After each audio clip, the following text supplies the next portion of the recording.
Good day mga master, this is me, Jomic TV, ang inyong ultimate gala guide.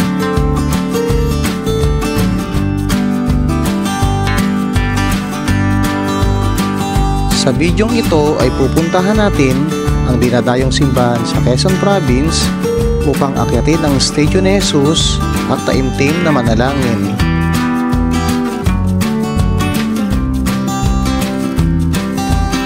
Ito ang Kamay ni Jesus Shrine na matatagpuan sa bayan ng Lokban, probinsya ng Quezon.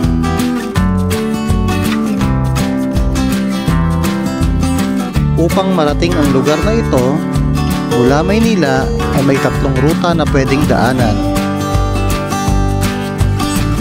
Una, mula Maynila ay papuntang Antipolo, Tanay Rizal, hanggang Pagsanghan at Luisiana, Laguna.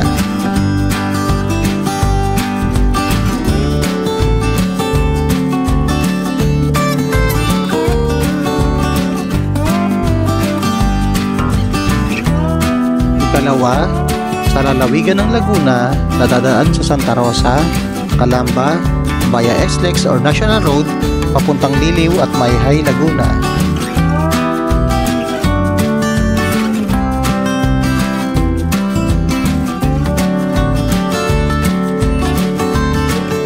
At ang pangatlo, kung gusto mo na puro patag ang dadaanan, ay via Santo Tomas, Batangas, San Pablo City, Laguna, at sa bayan ng Chaong, Candelaria, Sariaya, at Tayabas sa Quezon Province.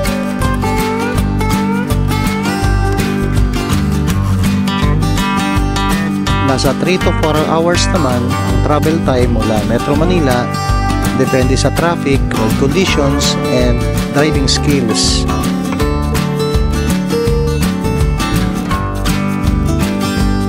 Dinadayo din ito upang magpabless ng sasakyan at motorsiklo.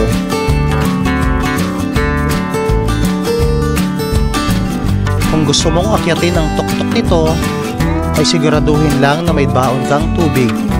At syempre, kondisyon ang inyong mga sarili. Dahil ito ay may 300 steps paakyat.